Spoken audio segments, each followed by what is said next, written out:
Finn McCool, The Giant of Knockmany Hill. Read by Richie Hayes.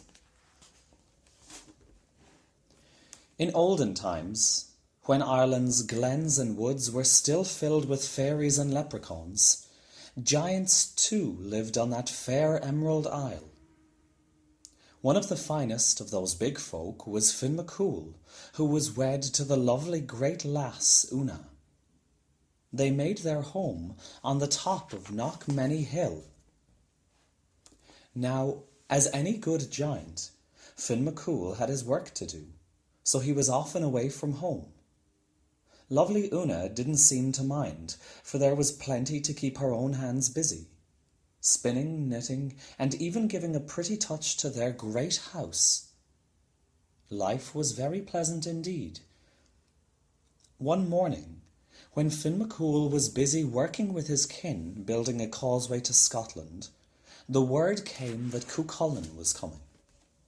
Cuchulainn was a giant too, and without a doubt the strongest in that part of the world.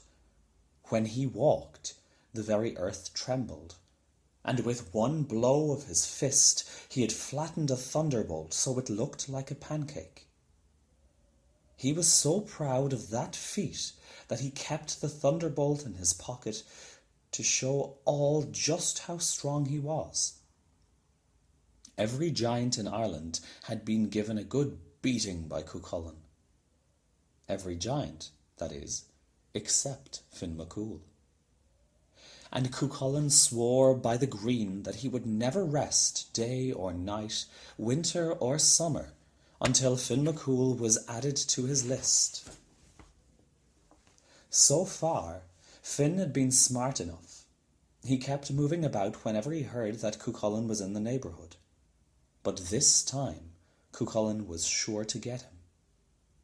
So Finn left the causeway and sped off for Knockmany Hill, his house, and his darling Una. "Finn, my love," said Una, greeting him at the door. "What brings you home so early from your work?" "The chance to get a sight of you, my sweet thing," said Finn. Since he was as honest as the summer day is long, he added, "and to keep out of the way of Cuchulainn. He's after me." Una soothed her husband. She brought him his slippers and lit a pipe for him. She stirred up the peat fire so it would be cosy. Then she set down a huge mug of stout and cut a gigantic slab of soda bread for her dearie.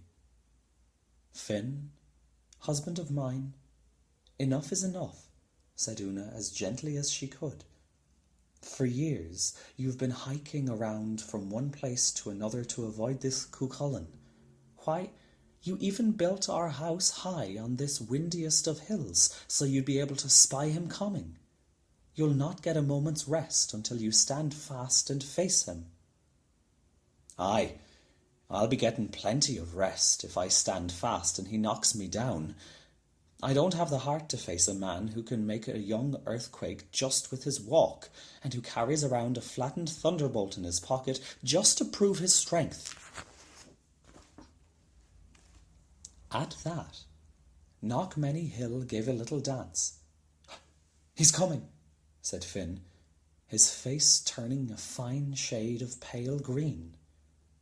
"Now hush," said Una, "and give me time to think. Do you worry that I won't do all I can to help you settle this matter once and for all?" Una then worked a charm the fairies had taught her. She took 9 woolen threads, each of a different colour, and braided them into 3 braids. She put one around her right arm, one circling her heart, and the third around her right ankle. Now, nothing she did could fail.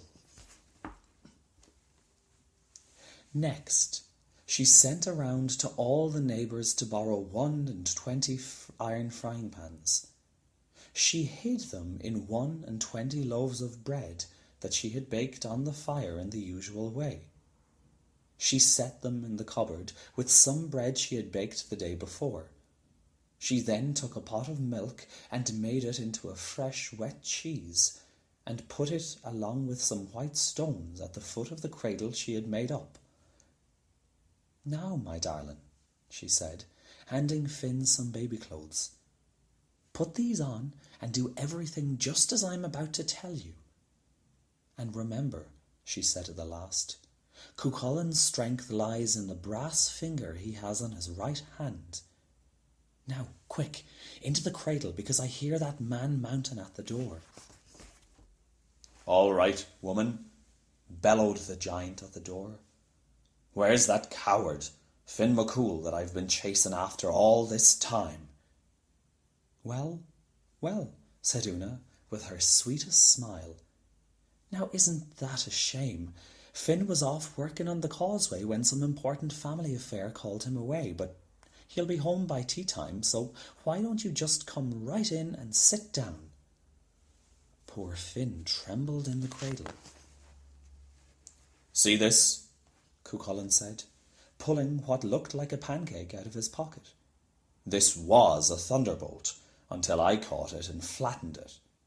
And that's what I'm going to do to Finn McCool too." "Tsk, tsk," said Una. "That may not be as easy as you think. Finn McCool's a big broth of a man. Why, take a look at our little baby and you might be getting an idea of the strength and breadth of Finn himself." Cuchulainn peeked in the cradle. "Cheer up," said the huge baby, looking back at him. "My," said Cuchulainn, "what a big boy." "While you're waiting, why not have a bite to eat?" said Una. She put some loaves of bread on the table, along with a can or two of butter and a pile of cabbages.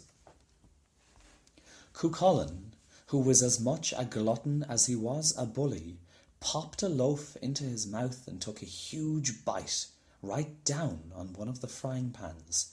Clang! "Yowl!" shouted Cuchulainn. "What kind of devil's bread is this? Here are two of my teeth out." "That's Finn's bread, the only kind he eats," said Ona. "Is it a bit too tough for you?" "Too tough for me," shouted Cuchulainn. "I should say not. Just give me another." Cuchulainn chomped into another loaf and into another frying pan. "I'll not have a tooth left in my mouth, woman. There's two more out," Cuchulainn hollered even louder. The baby began to holler too. "Hungry, hungry, hungry." "Ah, sweet dumpling," said Una, as she handed baby Finn a loaf. And because there was no frying pan in it, Finn ate it right down. "More," said the baby, and he gobbled up another loaf. "He seems a strong lad," said Cuchulainn, getting a little worried. If this was the baby, the father must indeed be a bit stronger than Cuchulainn thought. "Ah, yes," said Una, beaming. "Why, instead of dollies, he loves to play with those white stones there in his cradle. Show the nice man, baby dear." Finn did as he was told. He picked up a stone that was really the cheese and squeezed all the water out of it and popped it into his mouth and ate it down. Cuchulainn was not to be outdone by a baby. He grabbed a stone and squeezed. He squeezed and squeezed. Squeeze as he might, he couldn't get one drop of water out of it.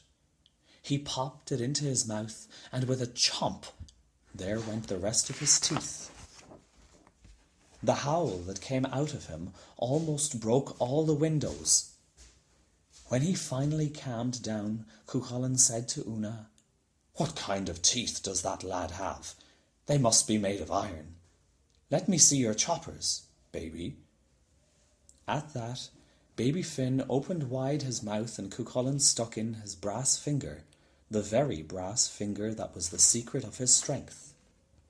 With a strong bite, Finn McCool bit the brass finger right off.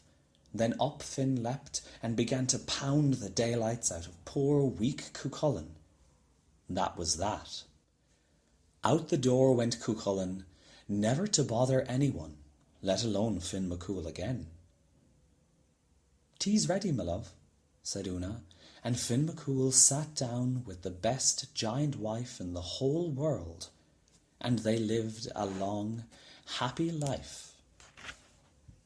The end.